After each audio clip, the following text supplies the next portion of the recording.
Bonjour, chers étudiants. Alors, je suis ravie de vous rencontrer dans une septième rencontre, dans une septième conférence pour le module technologie de management. Aujourd'hui, on va essayer d'achever le chapitre 6 qui va parler de la thématique de la gestion d'un projet système d'information. Donc, je vous rappelle que jusqu'à maintenant, on a essayé de parler du concept du système d'information comme étant une nécessité à intégrer, à implémenter au niveau des organisations. Aussi, on a parlé de la notion de projet et spécifiquement de la gestion d'un projet, et aussi on a parlé des outils de la gestion d'un projet. Donc, je vais essayer de réunir ces deux concepts-là en parlant de la gestion d'un projet système d'information. Donc, lorsque l'organisation décide d'implémenter, d'intégrer un système d'information, il s'agit en quelque sorte d'un projet pour cette organisation-là. Donc, on va essayer de voir les spécificités de cette décision-là et les caractéristiques et les conséquences de cette décision-là. Commençons par rappeler la différence entre deux concepts très importants, à savoir le management d'un système d'information et le système d'information tout court. C'est au début des années 60 qu'a été commencé le concept du système d'information, plus précisément le management d'un système d'information. Toutefois, la notion système d'information tout court est née avec l'apparition de l'informatique, de l'outil informatique. Ce concept est apparu à l'origine comme une réponse aux besoins de l'information, ce qui a poussé plusieurs théoriciens à définir ce concept de système d'information. Donc, si on veut définir le système d'information, donc on peut se référer à la définition suivante.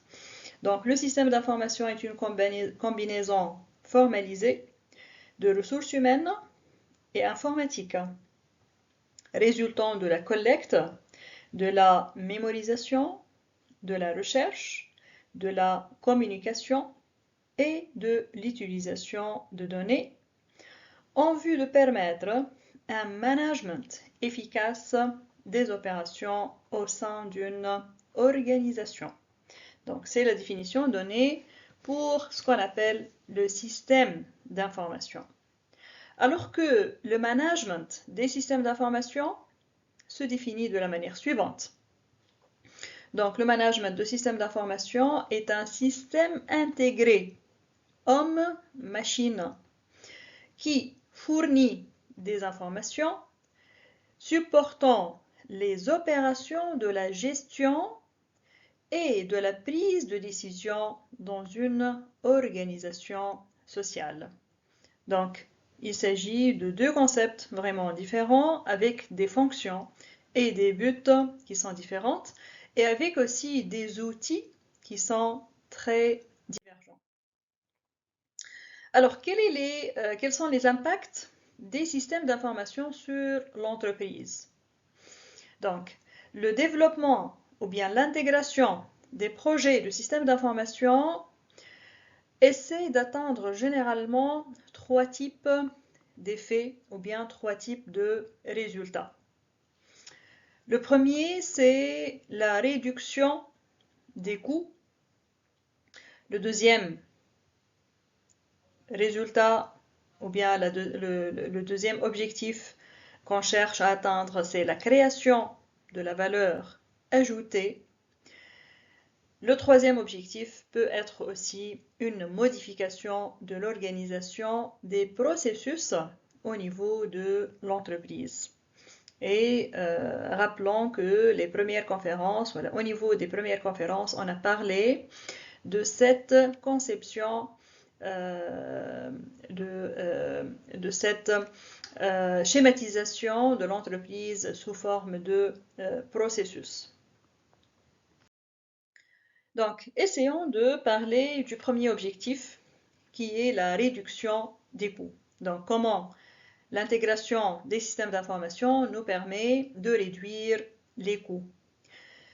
Donc, la baisse des coûts de fonctionnement a été la principale motivation des entreprises pour développer leur système d'information depuis les débuts de l'informatique jusqu'à la fin de la décennie 80. Cette motivation s'est traduite par l'automatisation des tâches quotidiennes. Ici, on peut rappeler le fait du remplacement du travail manuel par le travail par les machines. Par la suite, l'intégration des robots au niveau aussi des chaînes de production des entreprises. Ces exemples-là prouvent que l'automatisation et l'intégration des systèmes informatiques permettent de réduire beaucoup les coûts de production. Donc, l'objectif étant de réduire les effectifs tout en améliorant la qualité des opérations. Bien sûr, réduire les coûts, réduire les effectifs, mais on cherche toujours à garder une qualité, une limite minimale de qualité recherchée par les entreprises. Dans des domaines comme la comptabilité, la gestion des stocks ou l'administration des ventes, les systèmes informatisés ont directement pris en charge les opérations répétitives, jusque-là effectuées par un personnel à faible qualification. Aussi, dans les domaines de comptabilité, de gestion de stock, d'administration des ventes, le système informatique a pu remplacer un personnel ayant une faible qualification pour réaliser des tâches qui sont répétitives.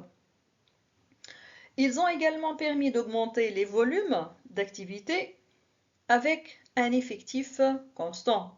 On a pu aussi augmenter la production avec un effectif, un capital humain qui était constant. L'ensemble des entreprises a adopté ce mouvement pour rester compétitive sur les marchés. On sait tous que la réduction du coût, c'est un facteur de compétitivité des entreprises. Si une entreprise a pu réduire ses coûts, donc elle va baisser ses prix sur le marché, donc elle va être favorisée sur le marché en offrant des produits de qualité avec le moindre coût. Donc, les autres entreprises vont aussi suivre, ils vont imiter cette procédure d'automatisation afin de garantir cette compétitivité avec l'entreprise leader. Le deuxième objectif qui est la création de valeur ajoutée. Beaucoup d'entreprises conçoivent les systèmes d'information comme une ressource stratégique permettant d'augmenter la valeur ajoutée perçue par le client. L'objectif est la justification du système d'information en tenant alors aux réponses apportées par les managers à des questions comme « Pouvons-nous, à l'aide des technologies de l'information, trouver de nouveaux marchés ?» La réponse est « oui ». Quels produits ou services à valeur ajoutée pouvons-nous proposer à nos clients pour nous différencier de nos concurrents? Aussi, à ces deux questions, on peut répondre à ces deux questions en se référant à l'outil technologique et au système d'information. La valeur ajoutée peut provenir d'une innovation produit, comme l'amélioration de la sécurité des véhicules, du fait de l'utilisation de systèmes électroniques embarqués, par exemple, de la mise à disposition de nouveaux services, suivi de la localisation du véhicule et lutte contre le vol avec l'apparition des systèmes GPS, d'un meilleur contact client, comme par exemple la suite à la mise à disposition d'informations sur Internet, d'une plus grande disponibilité du service, accès au site de l'entreprise 7 jours sur 7, accès à nos services 24 heures sur 24. Donc ce sont des exemples d'innovation rendues possibles grâce à la technologie et qui ont permis aux entreprises de créer de la valeur et d'apporter une valeur ajoutée. Les technologies de l'information sont ainsi à l'origine de nouveaux secteurs d'activité aussi, dont le commerce électronique, la téléservice, comme les centres d'appel, les services financiers sur Internet, la télémaintenance. Si certains des acteurs de ces secteurs d'activité se sont créés et développés exclusivement sur Internet, comme sur les serveurs Google, eBay, Amazon, les entreprises traditionnelles y sont également présentes à travers des stratégies multicanales. Donc, à travers ces exemples, on peut vraiment sentir l'apport des systèmes d'information pour créer de la valeur. Le troisième objectif, c'est la modification de l'organisation des processus. La refonte du système d'information s'accompagne de plus en plus de réformes radicales des processus. De fait, l'optimisation des processus et l'amélioration de l'organisation des métiers sont sans doute le principal moteur actuel des nouveaux projets en système d'information. Le système d'information est alors un outil pour améliorer le fonctionnement. Ainsi, de nombreuses entreprises voient dans la mise en œuvre, par exemple, d'un ERP, le moyen d'homogénéiser et optimiser la conduite de leur activité en adoptant certaines best practices proposées par le produit et correspondant à un paramétrage standard. Plus généralement, on réfléchira toujours à l'organisation avant de mettre en place un nouveau système d'information. Un nouveau projet informatique induit généralement de ce fait des changements pour les utilisateurs, bien évidemment. C'est un changement, donc nécessairement il va y avoir des changements au niveau des pratiques des utilisateurs, au niveau des relations, au niveau des moyens de communication, de la nature des relations entre les utilisateurs. La dynamique du changement, la modification de l'organisation des tâches sont indissociables des évolutions des systèmes d'information dans les entreprises. Chartier-Kastler propose d'évaluer l'impact de ces changements en les classant en 3 groupes, du plus bénin au plus radical. La modification des outils de travail, c'est-à-dire l'interface de l'application, elle est modifiée et impose aux utilisateurs de prendre connaissance des nouveaux écrans et du fonctionnement du futur système. Modification des procédures effectuées par les utilisateurs. Ici, on parle de méthodes de travail. Les procédures, les circuits d'information sont aussi modifiés dans le cadre du projet système d'information.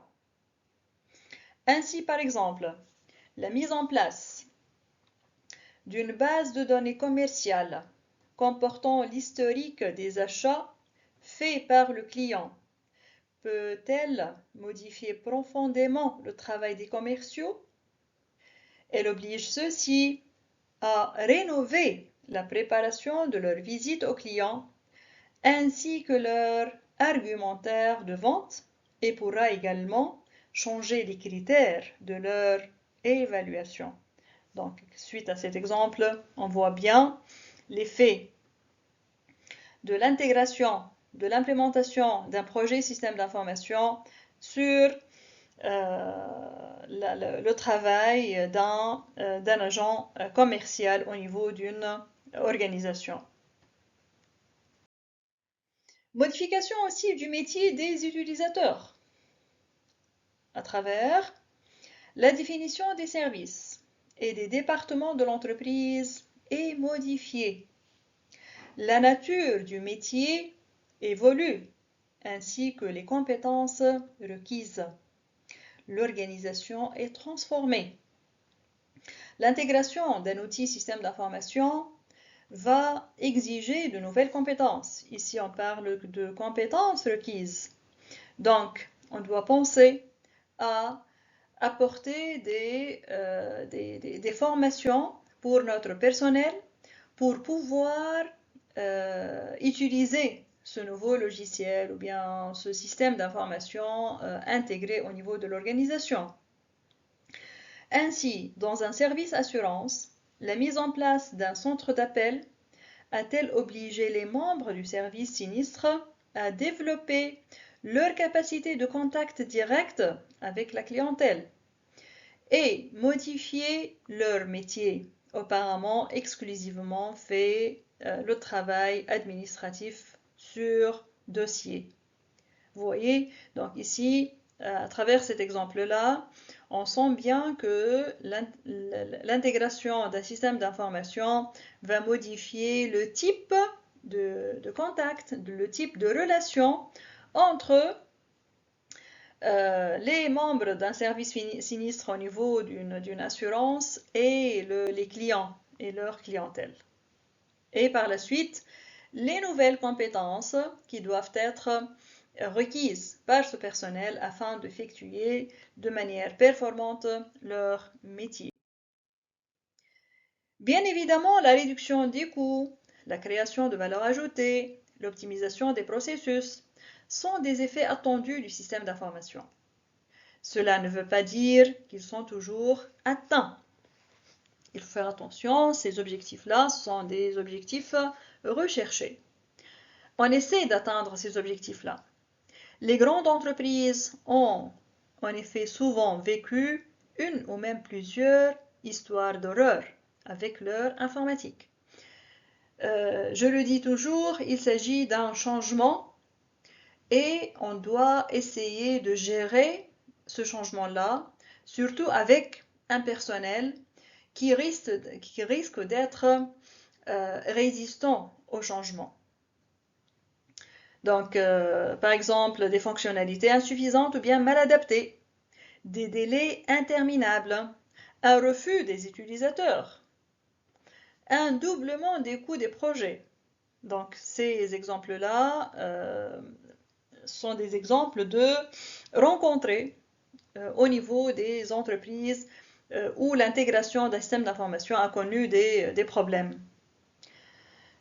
Même lorsqu'un projet de système d'information se déroule correctement, il faut s'attendre dans une première phase à une stagnation, voire une baisse des performances du fait du temps d'adaptation nécessaire. On ne doit pas chercher dès le début, dès le lancement de ce projet-là, à voir les coûts réduits de manière énorme, la valeur créée de manière importante, d'accord? Il faut attendre un peu du temps afin de voir les résultats positifs et les conséquences positives de l'intégration de ce projet système d'information sur l'entreprise. Alors, la mise en place d'un système d'information. Donc, qu'appelle-t-on la mise en place d'un système d'information? quelles sont les exigences pour mettre en place un système d'information, quelles sont les étapes de la mise en place d'un système d'information, quelles sont les conséquences de cette mise en place. Alors, on va discuter ces points-là à la suite de notre cours. Donc, la mise en place d'un système d'information au sein d'une organisation constitue une démarche à part entière, toute une suite d'étapes à suivre afin de mettre en place un système d'information. Alors, essayons d'étudier cette démarche pour la construction d'un système d'information. Donc, cette démarche propose des découpages en étapes assez semblables pour la construction d'un système d'information. Alors, les étapes de cette démarche-là englobent les questions à résoudre, par la suite la formulation du problème, la construction de la solution, par la suite les étapes du processus d'un système d'information. Commençons par les questions à résoudre. Donc, construire un système d'information consiste essentiellement à définir de nouvelles procédures dans l'organisation, appuyées sur des logiciels de saisie, de traitement, de communication, d'information, ainsi de suite. Lorsque l'on envisage de mettre en place un nouveau système d'information, cette description complète et précise des procédures futures n'existe généralement pas. Il est donc nécessaire de formuler d'abord le problème avant de construire une solution. Généralement, si on veut construire un système d'information, on va partir d'une question, on va partir d'un problème au niveau de l'organisation. Donc, avant tout, on doit formuler le problème pour en trouver la solution. La solution consiste à la manière ou bien l'implémentation d'un système d'information qui va nous résoudre le problème rencontré. Deuxième étape, c'est la formulation du problème. Donc, tout système d'information est construit pour satisfaire des besoins exprimés par de futurs utilisateurs. Cette expression constitue la base de définition des systèmes à réaliser et joue un rôle fondamental dans la construction. Sa pertinence, sa précision, son exhaustivité vont directement déterminer la qualité de la réalisation future. Donc, la formulation du problème va nous aider à avoir une solution qui sera efficiente et performante pour l'organisation.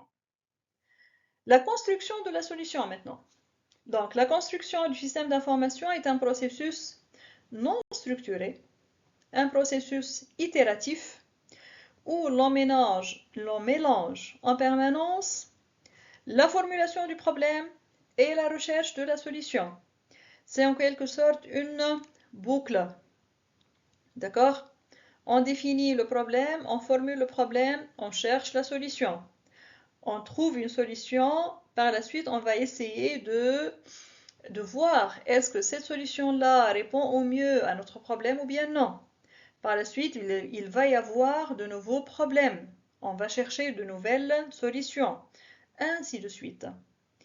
Il est acceptable dans certains contextes, mais impraticable dans beaucoup de cas. Donc, on va voir comment. Les difficultés de modification sont telles qu'il n'est plus possible de procéder par essai-erreur. C'est-à-dire la stratégie à laquelle j'ai parlé tout à l'heure. La solution alternative consiste alors à construire progressivement le système d'information en définissant les étapes de réalisation. Le projet, simple idée au départ, prend corps par stades successifs pour aboutir à une solution implémentée dans l'organisation. C'est pour cette raison que l'on appelle les méthodes de construction fondées sur ce principe méthode de cycle de vie de projet. Ce type de démarche s'est rapidement imposé pour plusieurs raisons complémentaires.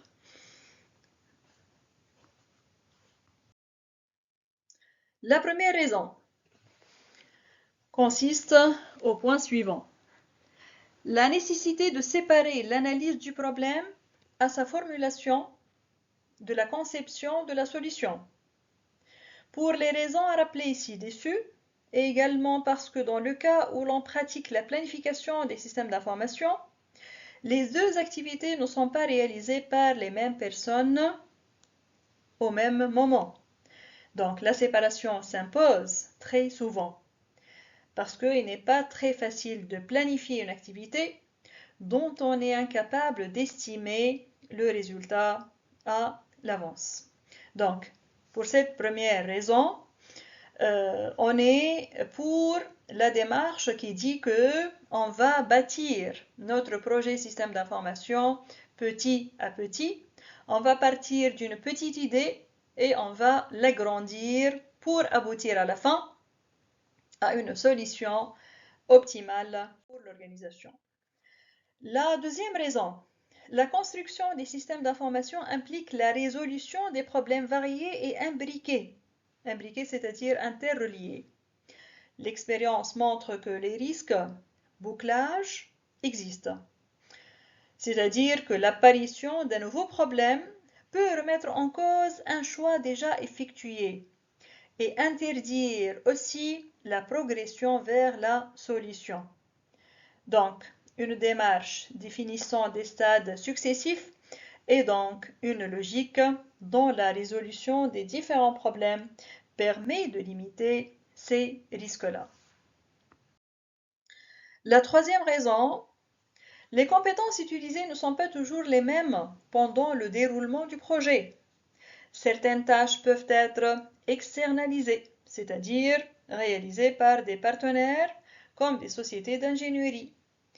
Aussi, il y a des tâches qui peuvent être supprimées par l'achat de logiciels préfabriqués, qui existent, par exemple. Il est donc nécessaire pour des stades de réalisation successifs soit clairement identifiés pour définir au mieux les rôles respectifs des différents participants. Les impératifs de la maintenance des applications. Voilà, c'est la quatrième cause de cette démarche. Un système d'information n'est jamais une construction définitive. Ça, on le connaît, on le sait bien. Il s'agit d'une construction qui évolue, d'une construction qui doit accepter le fait de changer. Donc, il devra être adapté parce que la technologie évolue. Aussi, l'organisation évolue. Le problème lui-même évolue. Or, l'expérience douloureuse des entreprises a montré les difficultés considérables que l'on rencontre pour maintenir des systèmes d'information en état de répondre efficacement aux besoins. Aussi, le coût est très élevé. Le délai d'attente de 6 mois à 2 ans.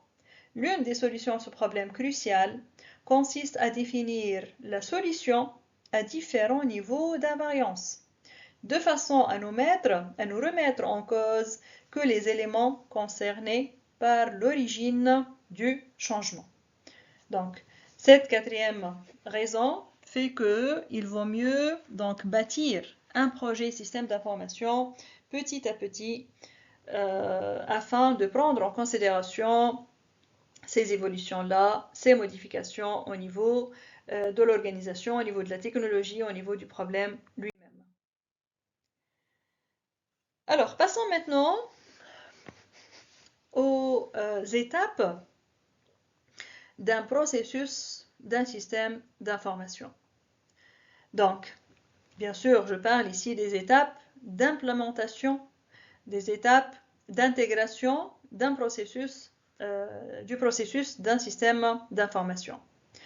Donc, la démarche proposée retient 4 étapes, à savoir l'analyse préalable, la conception, le développement et l'implantation de ce système d'information au niveau de l'organisation.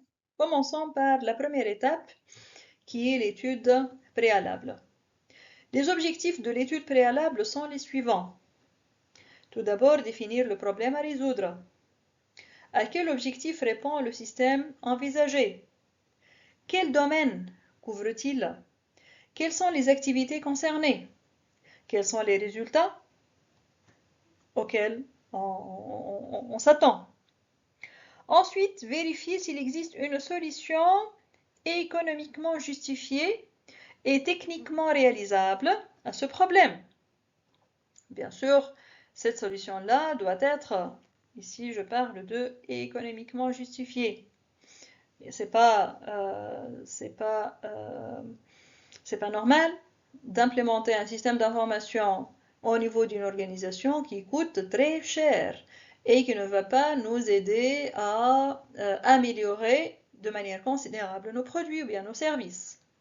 Donc l'étude préalable est d'ailleurs parfois appelée étude d'opportunité ou bien étude de faisabilité. Elle consiste à effectuer un survol global du problème pour éviter de s'engager dans une construction trop risquée ou bien trop coûteuse pour l'organisation. La nature de l'étude préalable varie cependant de manière importante selon que l'entreprise a réalisé ou bien non ce système d'information-là. Deuxième étape, la conception. La conception du système d'information est issue de l'étude préalable pour aboutir à un projet détaillé décrivant complètement au niveau conceptuel et au niveau organisationnel et de ce qui devra être réalisé. Donc la conception établit un pont entre la définition des besoins par le problème formulé et la réalisation de la solution. L'étape suivante, l'étape de développement et d'implantation. Donc le développement correspond pour l'essentiel à la phase de réalisation, adaptation dans le cas de logiciels achetés, parce que vous le connaissez, les logiciels qui sont offerts, qui sont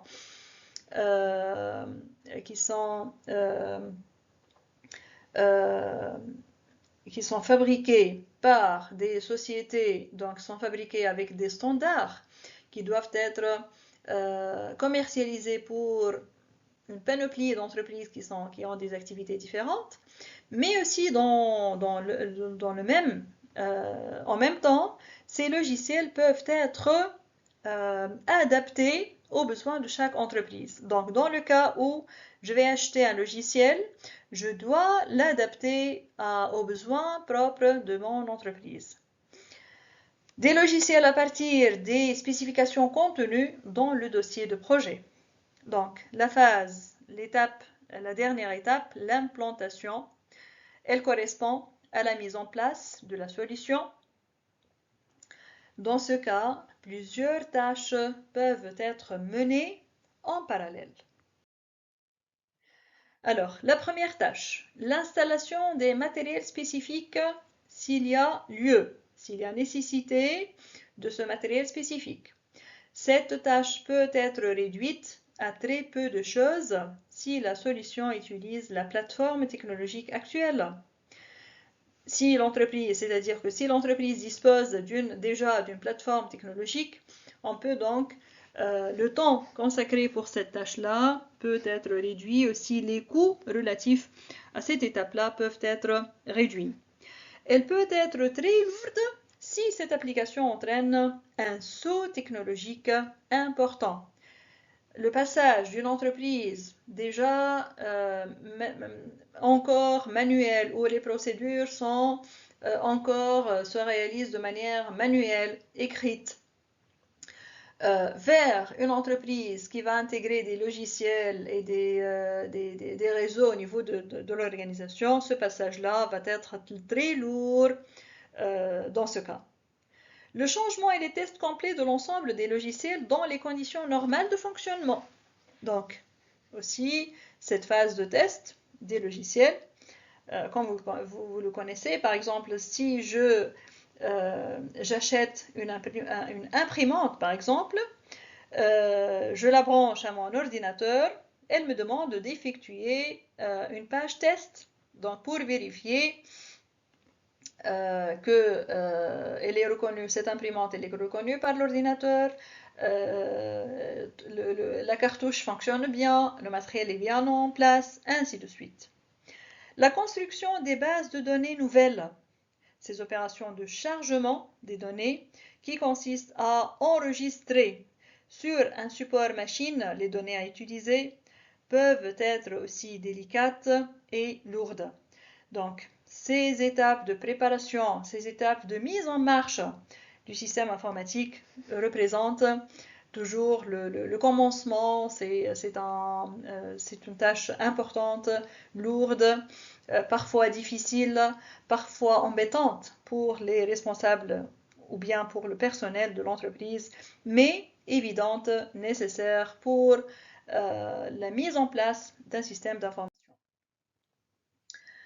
Alors, le cycle de vie d'un système d'information. Aussi, ce paragraphe-là, il est très important pour connaître le cycle de vie du système d'information. Donc, les 4 phases sont les suivantes. La phase de genèse, au niveau de laquelle on va prévoir et planifier. La phase de développement, au niveau de laquelle on va concevoir et réaliser. La phase d'implantation, où on va intégrer et déployer nos moyens, nos ressources, nos nouvelles ressources. La phase de maturité, au niveau de laquelle on va exploiter et maintenir notre système d'information. Commençons par la première phase, qui est la phase de genèse, donc au niveau de laquelle on va prévoir et planifier. Donc, au niveau de cette phase, on va formuler le concept, formaliser l'idée qui constitue le fondement du projet, définir le système, de l'idée au projet. On passe d'une idée au projet à l'issue du travail préliminaire de réalisation et de l'approbation du bref projet. La deuxième phase, c'est la phase de développement, au niveau de laquelle on va assurer la conception fonctionnelle détaillée. Cette conception s'opère par le biais des modèles de données, de processus, que vous avez vu dans le cadre du programme DCG. Assurer la conception technique. La modélisation préalable est réalisée sans prendre en compte les contraintes techniques de l'infrastructure. Cette étape permet de prendre effectivement en compte ces contraintes, type de serveur, type de poste de travail, système d'exploitation, nature des réseaux, etc. Aussi, au niveau de cette phase, on va réaliser et commenter. Cette étape regroupe les tâches de programmation, de test, de validation et de rédaction des documents associés. La phase suivante, c'est la phase d'implantation au niveau où on va intégrer et valider. Donc, le terme intégration peut être entendu de 2 manières. Il désigne l'intégration technique des différents composants matériels et logiciels entre eux en vue de construire une solution complète et fiable. Aussi, il peut désigner l'intégration du système déployé dans la structure et dans le fonctionnement de l'entreprise, ce qui implique généralement une refonte des processus. Par la suite, la validation. Certains choix sont effectués dans le cadre d'une maquette qui concerne le paramétrage du logiciel. Ces choix qui ont un impact sur les règles de gestion, doivent être validés par les directions fonctionnelles et métiers concernés. Donc, l'installation, il faut déployer les composants techniques de chaque solution sur les serveurs et les postes de travail de l'infrastructure. Il faut former aussi et accompagner des utilisateurs pour qu'ils approprient le nouveau sous-système et en tirant tous les avantages attendus. Le lancement s'opère le jour où l'on abandonne l'ancien sous-système et où l'on bascule vers le nouveau, on change. De multiples travaux préliminaires doivent être effectués et des précautions doivent être prises. La phase de maturité, on va exploiter et maintenir. Donc exploiter, c'est-à-dire regrouper les tâches de production et de support qui permettent de tirer parti des outils informatisés du système d'information pour assurer les tâches quotidiennes de gestion d'entreprise. Maintenir, c'est-à-dire faire en sorte que les divers systèmes déployés restent en bonnes conditions opérationnelles, tant de point de vue technique que de point de vue de leur adéquation à la stratégie et aux règles de gestion de l'entreprise. Enfin, prendre la décision d'arrêter l'exploitation d'un sous-système et de le remplacer dans le cadre d'une nouvelle solution. Avec l'évolution des outils technologiques, cette étape est bien expliquée.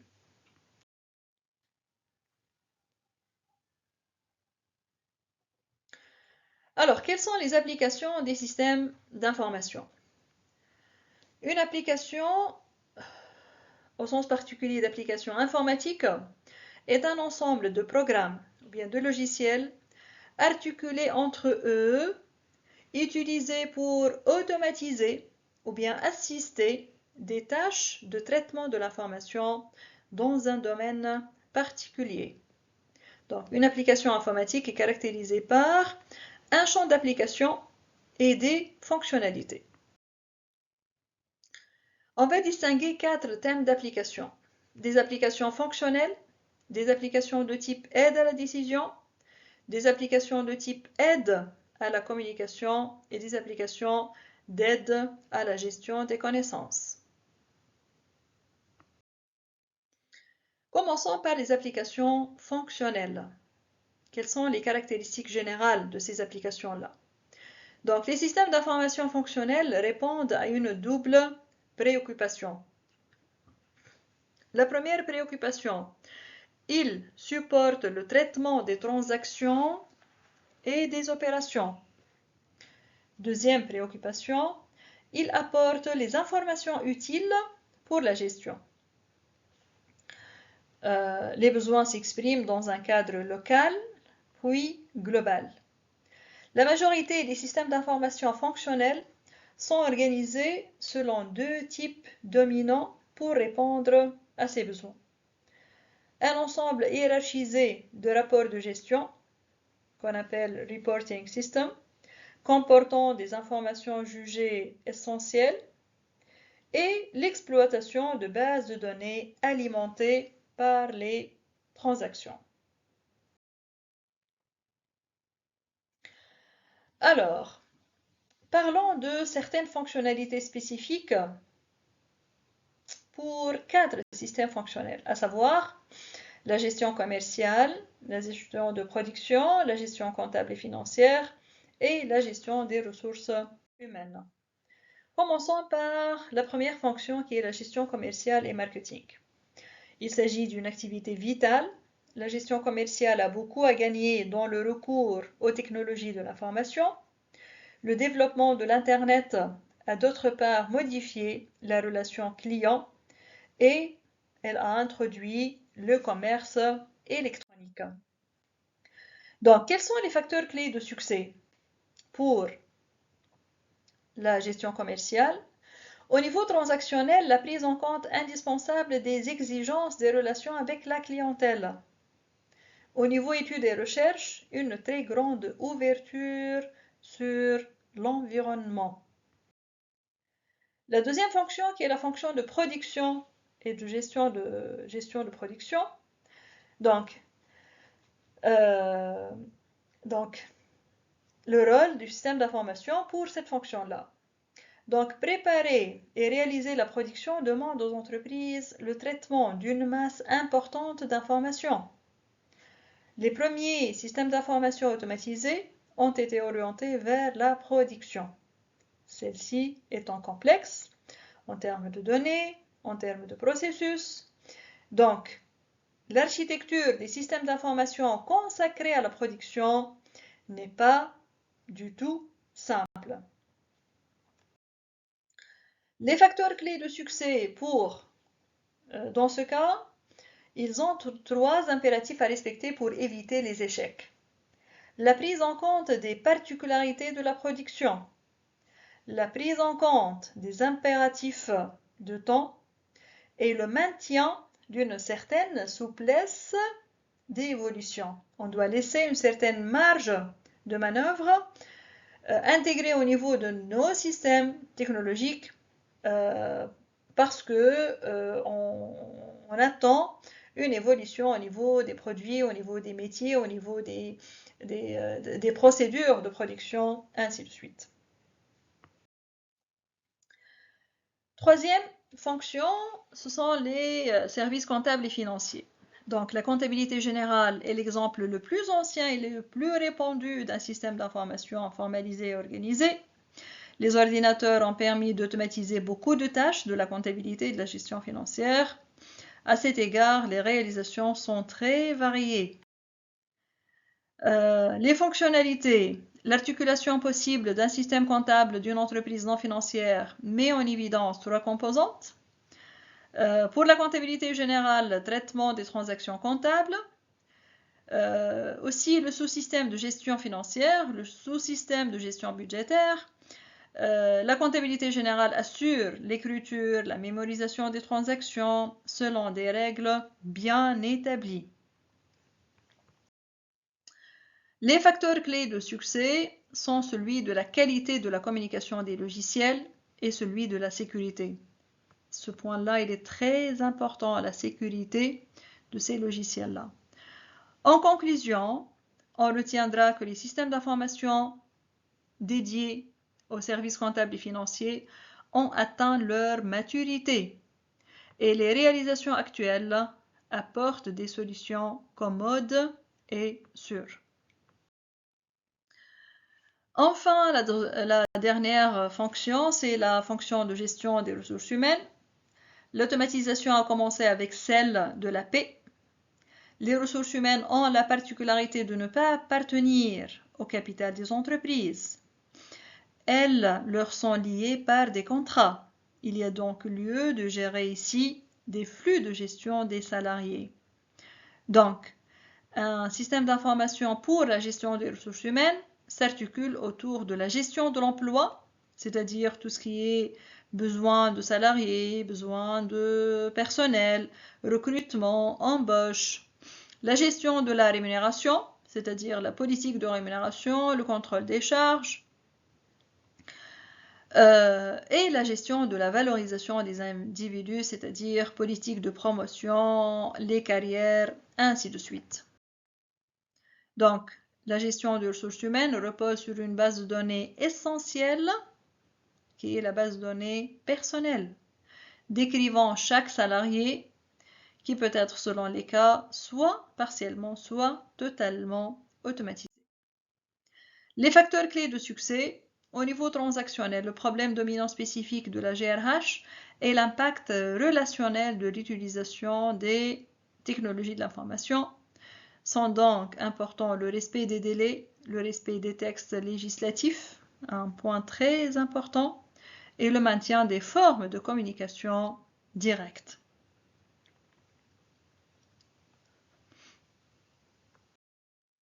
En conclusion, les systèmes d'information pour la GRH dépendent de la perspective dans laquelle on se place pour aborder le problème des ressources humaines. Leur succès dépend de la combinaison entre l'automatisation des tâches routinières et la qualité de la relation humaine, c'est-à-dire qu'on ne doit jamais nier, on ne doit jamais oublier l'importance de la relation humaine, malgré aussi l'importance de l'automatisation des tâches routinières. Alors, on parle dès le début du projet d'intégration du système d'information, l'importance du système d'information, les phases, ainsi de suite. Alors, quelle est la problématique de l'intégration des systèmes d'information? Donc, quels sont les problèmes relatifs à cette décision, à ce projet d'intégration d'un système d'information? L'étude des systèmes d'information fonctionnels spécifiques ou standardisés montre que les apports d'un système d'information doivent impacter l'ensemble de l'organisation. On ne doit pas priver un service ou bien un département des apports d'un système d'information. Aussi, la cohérence organisationnelle entre domaines et entre niveaux de gestion se réalise par le partage de représentations communes.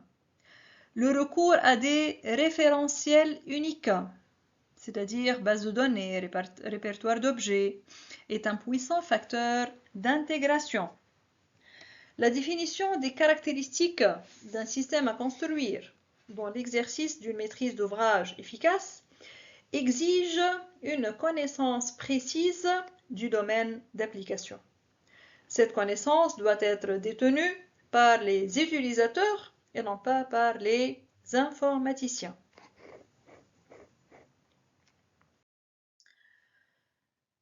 Alors, on a dit que l'une des tâches des systèmes d'information, c'est l'aide à la décision.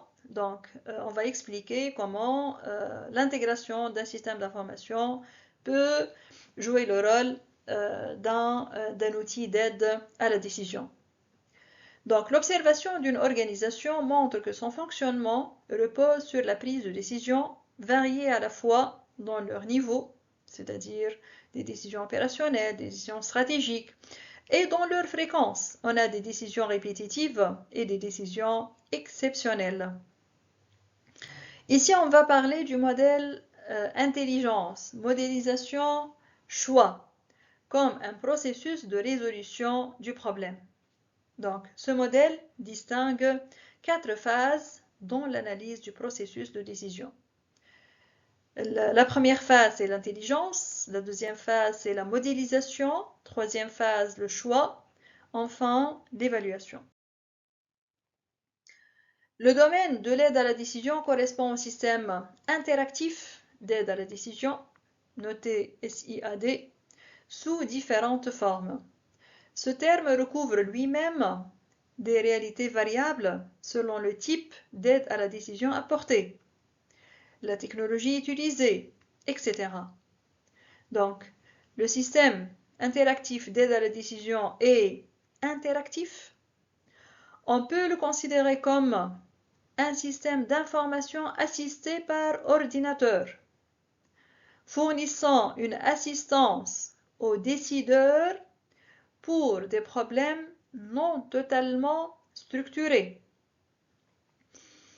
On peut le considérer aussi comme un système qui combine le jugement humain et le traitement automatisé de l'information. J'ouvre ici la parenthèse pour vous dire qu'aujourd'hui, on a des systèmes qui sont totalement automatisés, qui nous permettent de donner aussi un jugement. Si ici on parle d'un jugement humain et un traitement automatisé, aujourd'hui on peut trouver même des systèmes, même des solutions qui vont effectuer le traitement et même ils nous donnent aussi un jugement, une décision. Ces systèmes sont basés sur le concept de l'intelligence artificielle.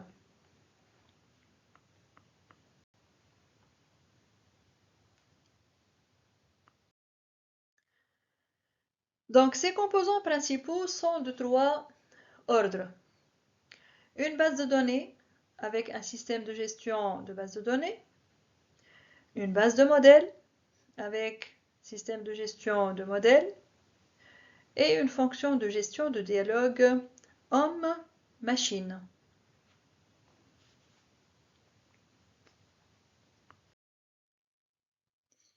Le système d'information aussi, c'est un outil d'aide à la communication. Comment? Donc, Simon en 1983 dit que la communication au sein des organisations est un processus à double sens. Elle englobe à la fois la transmission d'ordre, des informations, des conseils à un centre de décision. Le deuxième sens, c'est la transmission de décisions prises à partir de ce centre aux autres parties de l'organisation.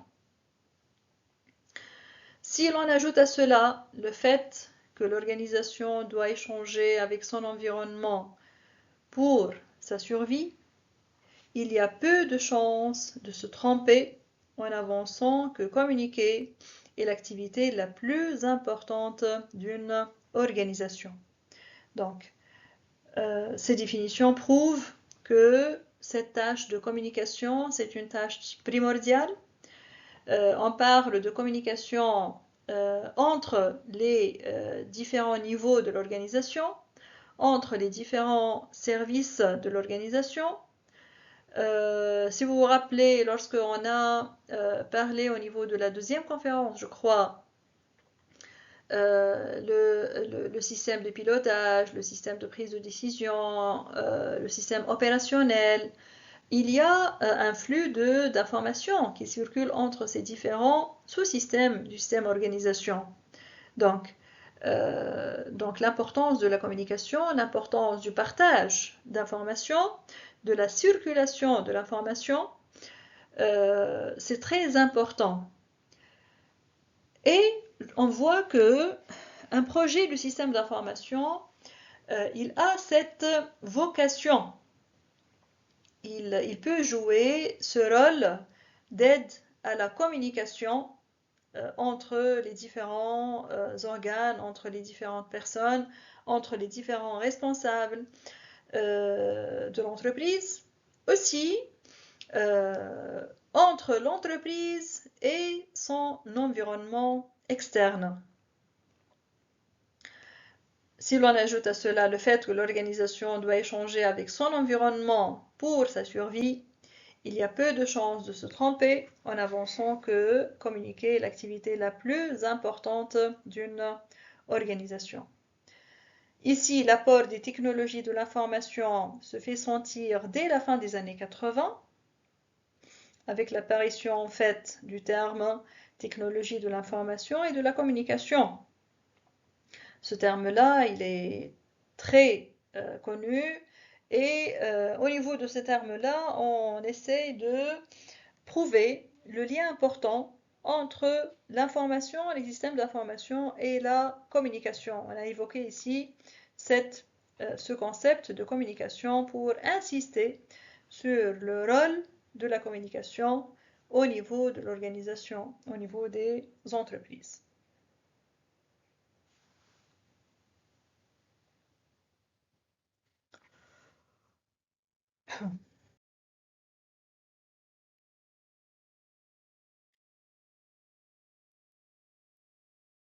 Alors, les technologies utilisées dans les processus de communication sont extrêmement variées. Cette variété est due à la diversité des informations transmises. Est-ce qu'on parle de transmission de données? Est-ce qu'on parle de transmission de texte? Est-ce qu'on parle de transmission d'images fixes, de son et images animées en séquence vidéo?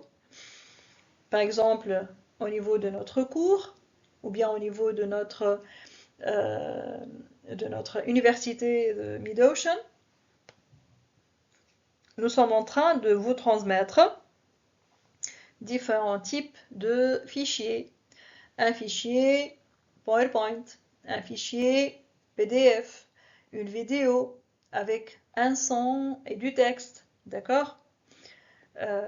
Donc, si on n'a pas un logiciel qui me permet d'enregistrer ma voix au niveau d'un document, cette tâche de transmission d'une vidéo n'a pas été possible. L'éducation à distance n'a pas été possible, d'accord, pour réaliser cette fonction-là. La nature des fonctionnalités remplies, est-ce que on parle de fonctionnalités d'aide à la production de messages, d'aide à la transmission, d'aide au stockage d'informations? Le problème du choix découle quant à lui de la satisfaction des deux séries de contraintes locales et générales.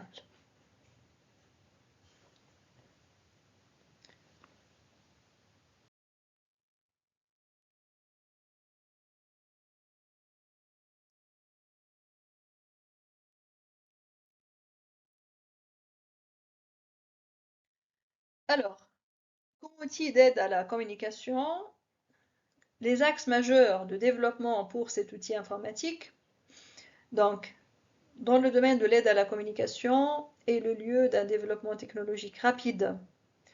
Deux axes ont été explorés.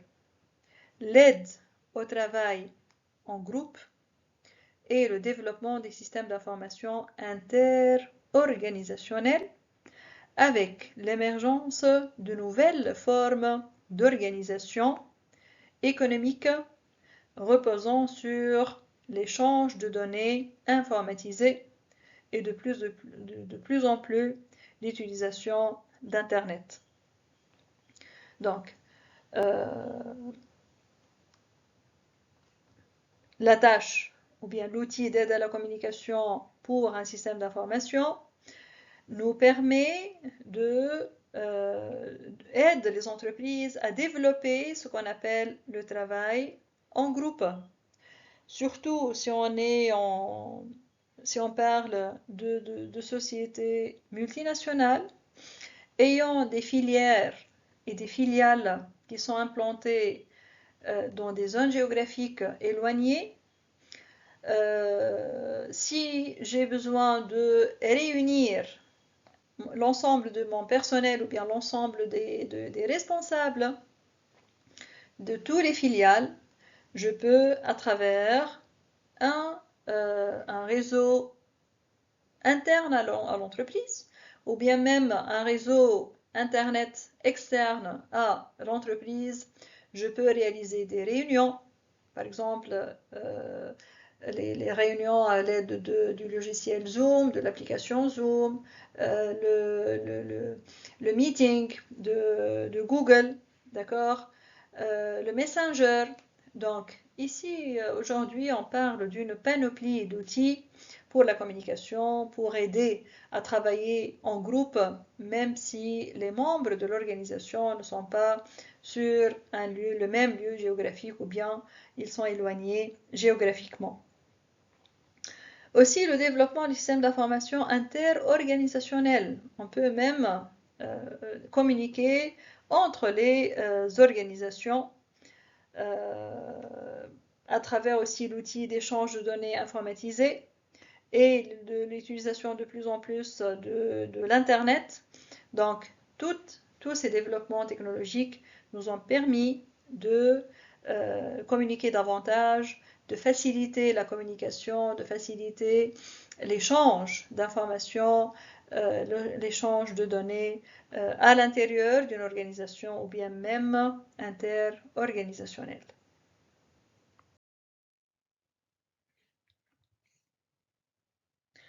Les axes majeurs de développement, j'ai dit deux axes, l'aide au travail de groupe et les systèmes d'information interorganisationnels. Donc, pour l'aide au travail de groupe, sous ce nom, on trouve des technologies informatiques de communication permettant, selon les cas, de mettre des gens en communication indépendamment du temps ni de l'espace. Je donne aussi pour cet axe-là l'exemple de l'université Mid-Ocean, d'accord?